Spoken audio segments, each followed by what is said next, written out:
You know, I've been thinking about something for a long time now, and it bothers me. I look at how we Africans treat each other these days, and I see we've forgotten something. Something big.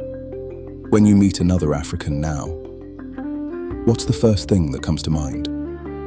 Is it, "This is my brother, this is my sister"? Or is it, "What can this person do for me? What am I going to lose by being around them?"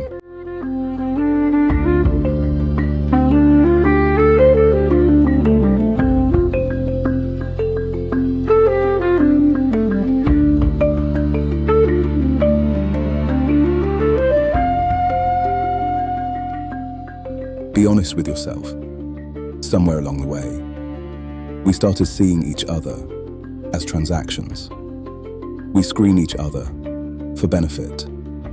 If there's no profit, there's no interest. And that is not who we are.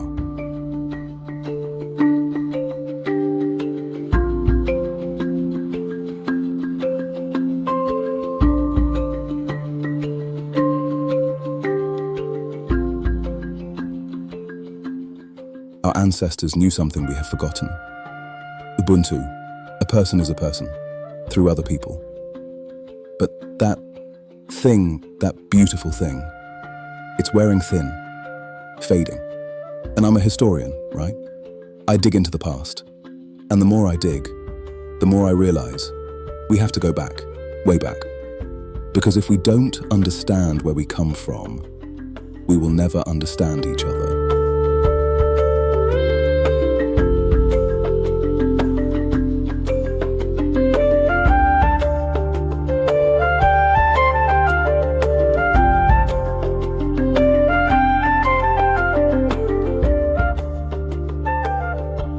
The only way to see the brother standing in front of you is to see the ancestor who walked behind you both. So let me walk you back, just quickly. It all starts with one person. One man or one woman decides to start a family. And here's the thing, they don't choose from their own bloodline. They go out, find a stranger, someone from a completely different family, and they build a home together. That family connects to the old one, and that's how a clan begins. People who share one ancestor. Over time, some people break off. They start their own clans, new names. Then there are marriages, alliances. And before you know it, these clans are woven together. They become a tribe, common language, common customs, children calling each other cousin, uncle, niece. Then tribes grow, they fight.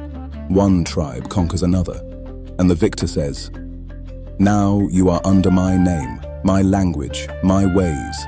That is how a nation is born, not by blood, by power, by force. And here is the wound we are still bleeding from. Some blood relatives were left outside.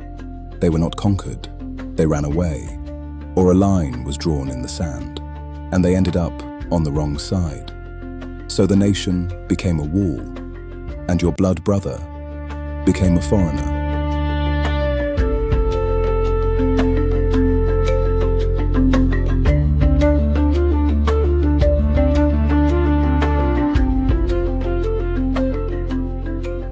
Now I have to ask you, and I'm asking myself too, is your nation really more important than your blood brother?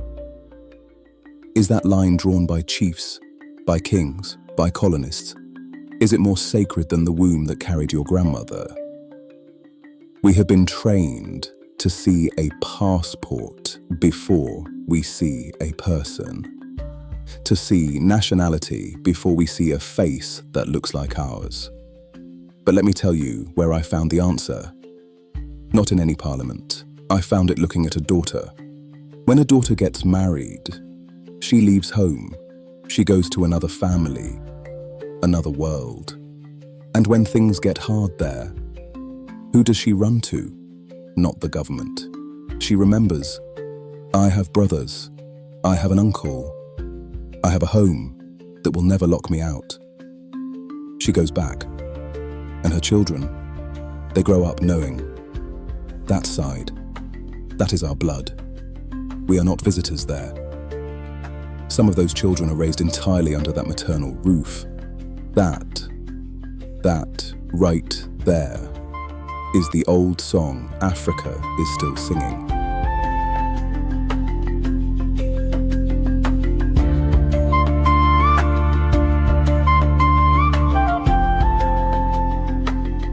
Underneath all this modern noise of money and borders and suspicion, the clan logic is still there.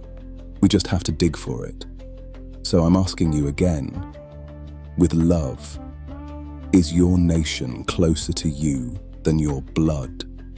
Answer that honestly, and you'll know if we Africans are going to get along or not. Because a border won't come save you when your house is on fire. But that brother you've been calling a stranger, he might show up.